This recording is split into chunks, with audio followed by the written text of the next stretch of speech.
Tomato ಗ್ರೇವಿನ ಯಾವ ಥರ ಮಾಡೋದು ಅಂತ ತಿಳಿಸ್ಕೊಡ್ತಾ ಇದ್ದೀನಿ. ದಿನ ಬೇಳೆ ಸಾರು ತಿಂದು ತಿಂದು ಬೇಜಾರಾಗಿದ್ದರೆ ಈ ಥರ ಟೊಮೊಟೊ ಗ್ರೇವಿನ ಒಂದು ಸಲ ಟ್ರೈ ಮಾಡಿ ನೋಡಿ, ತುಂಬಾ ಚೆನ್ನಾಗಿರುತ್ತೆ.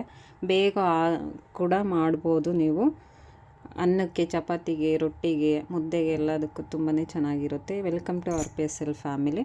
2 ಮೀಡಿಯಮ್ ಗಾತ್ರದ ಈರುಳ್ಳಿ ತೊಗೊಂಡಿದ್ದೆ, ಮೊದಲೇ ಕಟ್ ಮಾಡಿ ಇಟ್ಕೊಂಡಿದ್ದೀನಿ. ಅದನ್ನು ನಾನು ಒಂದು ಬಾಣಲಿ ಇಟ್ಕೊಂಡು ಈರುಳ್ಳಿ ಹಾಕ್ಕೊಂಡು ಸ್ವಲ್ಪ ಎಣ್ಣೆ ಬಿಟ್ಕೊತಾ ಇದ್ದೀನಿ ಫ್ರೈ ಮಾಡಲಿಕ್ಕೆ. ಎಣ್ಣೆ ಹಾಕ್ಕೊಂಡು ಸ್ವಲ್ಪ ನೀಟಾಗಿ ಫ್ರೈ ಮಾಡ್ಕೊಳ್ಳಿ. ಇದ್ರ ಜೊತೆಗೆ ನಾನು 2 ಮೀಡಿಯಮ್ ಗಾತ್ರದ್ದು ಬೆಳ್ಳುಳ್ಳಿ, ನಾಟಿ ಬೆಳ್ಳುಳ್ಳಿ ತೊಗೊತಾ ಇದ್ದೀನಿ. ನಾನು ಇಲ್ಲಿ ಹಾಕ್ಕೊಂಡಿದ್ದೀನಿ. ನೀವು ಒಂದು ದೊಡ್ಡ ಗಾತ್ರದ್ದು ಬೆಳ್ಳುಳ್ಳಿ ತೊಗೊಂಡು ಬಿಡಿಸಿ ಅದು ಕೂಡ ಫ್ರೈ ಮಾಡ್ಕೊಬೋದು ನೀವು, ನಾಟಿ ಬೆಳ್ಳುಳ್ಳಿ ಇಲ್ಲ ಅನ್ನೋರು. ಇವೆರಡನ್ನೂ ಸೇರಿಸಿ ಚೆನ್ನಾಗಿ ಫ್ರೈ ಮಾಡ್ಕೊಂಡು, ನೆಕ್ಸ್ಟು ನಾನು ಇಲ್ಲಿ 1 ಇಂಚಷ್ಟು ಶುಂಠಿ ತೊಗೊಂಡಿದ್ದೀನಿ, ಅದು ಕೂಡ ಫ್ರೈ ಮಾಡ್ಕೊತಾ ಇದ್ದೀನಿ. ಮೀಡಿಯಮ್ ಫ್ಲೇಮಲ್ಲೇ ಫ್ರೈ ಮಾಡ್ಕೊಳ್ಳಿ ಚೆನ್ನಾಗಿ.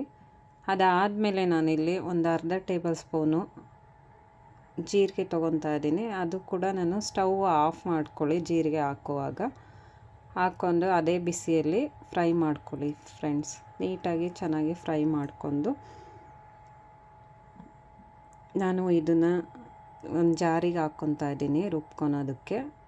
ನೋಡಿ, ಈ ಥರ ಫ್ರೈ ಮಾಡ್ಕೊಂಡು ಜಾರಿಗೆ ಹಾಕ್ಕೊಳ್ಳಿ. ನೆಕ್ಸ್ಟು ನಾನು ಇಲ್ಲಿ ಟೊಮೊಟೊಗೆ ಫ್ರೈ ಮಾಡ್ಕೊಬೇಕು. ಟೊಮೊಟೊನ 3 ದಪ್ಪ ಟೊಮೊಟೊನ, ಹುಳಿ ಟೊಮೊಟೊನ ಫ್ರೈ ಮಾಡ್ಕೊತಾ ಇದ್ದೀನಿ ನಾನಿಲ್ಲಿ. ಈ ಥರ ಕಟ್ ಮಾಡಿಕೊಂಡು ಮೀಡಿಯಮ್ ಇದರಲ್ಲಿ ಹುರ್ಕೊಳ್ಳಿ, ಚೆನ್ನಾಗಿ ಫ್ರೈ ಆಗುತ್ತೆ. ಸ್ವಲ್ಪ ಎಣ್ಣೆ ಬಿಟ್ಕೊಳ್ಳಿ ಟೊಮೊಟೊ ಫ್ರೈ ಆಗಲಿಕ್ಕೆ.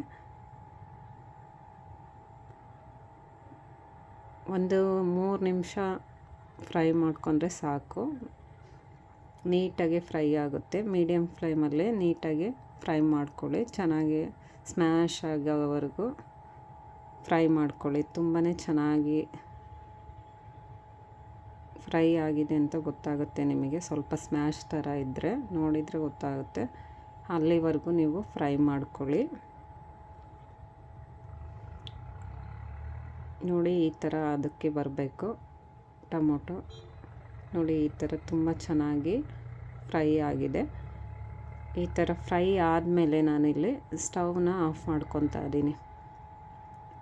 ಆಫ್ ಮಾಡ್ಕೊಂಡು ಆರೋದಕ್ಕೆ ಸ್ವಲ್ಪ ಬಿಡಿ, ಬಿಸಿದೇ ಹಾಕ್ಕೊಬೇಡಿ. ನಾನಿಲ್ಲಿ ಆರೋದಕ್ಕೆ ಬಿಟ್ಟು ಹಾಕ್ಕೊತಾ ಇದ್ದೀನಿ. ಈ ಥರ ಹಾಕ್ಕೊಳ್ಳಿ. ಸ್ವಲ್ಪ ಬಿಸಿ ಇತ್ತು ಅಂದರೆ ಹಂಗೆ ಜಾರಲ್ಲೇ ಬಿಟ್ಬಿಡಿ, ಬಿಸಿದೇ ರುಬ್ಕೊಳಕ್ಕೆ ಹೋಗ್ಬೇಡ್ರಿ. ನೋಡಿ, ಈ ಥರ ಬಿಸಿ ಇದೆ ಇನ್ನೂ. ನಾನು ಸ್ವಲ್ಪ ಹಾಗೆ ಬಿಡ್ತಾ ಇದ್ದೀನಿ ಹಾಕಿ. ಇದಕ್ಕೆ ನಾನು ಒಂದು ಸ್ವಲ್ಪ ಕೊತ್ತಂಬರಿ ಸೊಪ್ಪು ತೊಗೊತಾ ಇದ್ದೀನಿ. 1 ರಿಂದ 1.5 ಟೇಬಲ್ ಸ್ಪೂನ್ ಖಾರದ ಪುಡಿ ಯೂಸ್ ಮಾಡ್ತಾ ಇದ್ದೀನಿ ನಾನಿಲ್ಲಿ. 1 ಟೇಬಲ್ ಸ್ಪೂನು ಧನಿಯಾ ಪೌಡ್ರು. ಇಷ್ಟನ್ನು ಹಾಕ್ಕೊಂಡು ಚೆನ್ನಾಗಿ, ನೀರು ಹಾಕ್ಕೊಳೋದಿಲ್ಲ ಫ್ರೆಂಡ್ಸ್, ನೀರು ಹಾಕ್ಕೊಬೇಡಿ. ಇಷ್ಟನ್ನೇ ರುಬ್ಕೊಳ್ಳಿ ಚೆನ್ನಾಗಿ. ಸಣ್ಣಕ್ಕೆ ರುಬ್ಕೊಂಡು ನಾನು ಇಲ್ಲಿ ಪೇಸ್ಟ್ ಮಾಡಿಟ್ಕೊಂಡಿದ್ದೀನಿ. 2 ಟೇಬಲ್ ಸ್ಪೂನು ಎಣ್ಣೆ ಹಾಕ್ಕೊಂಡಿದ್ದೀನಿ. ಅದು ಎಣ್ಣೆ ಕಾದ್ಮೇಲೆ ನಾನಿದು ರುಬ್ಕೊಂಡಿರೋದನ್ನು ಹಾಕ್ಕೊತಾ ಇದ್ದೀನಿ. ನಾನು ಅದೇ ಜಾರಿಗೆ ಸ್ವಲ್ಪ ನೀರು ಹಾಕ್ಕೊಂಬಿಟ್ಟು 1/4 ಗ್ಲಾಸಷ್ಟು, 1 ಗ್ಲಾಸಷ್ಟು ದೊಡ್ಡ ಗ್ಲಾಸಲ್ಲಿ ನೀರು ಹಾಕ್ಕೊಂಡು ನಾನು ಹಾಕ್ತಾಯಿದ್ದೀನಿ.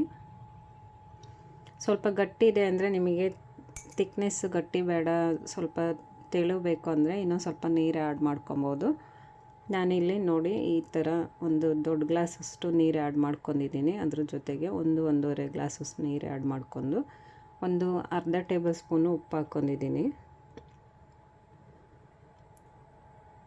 ಈ ಥರ ಚೆನ್ನಾಗಿ ಕುದಿ ಬಂತಂದರೆ 5 ರಿಂದ 10 ನಿಮಿಷ ಕುದಿಸಿದ್ರಾಯ್ತು. ಇದಕ್ಕೆ ನೀವು ಮೊಟ್ಟೆ ತಿನ್ನೋರು ಮೊಟ್ಟೆ ಕೂಡ ಫ್ರೈ ಮಾಡ್ಕೊಂಡು ಹಾಕೊಬೋದು ಫ್ರೆಂಡ್ಸ್, ತುಂಬಾ ಚೆನ್ನಾಗಿರುತ್ತೆ.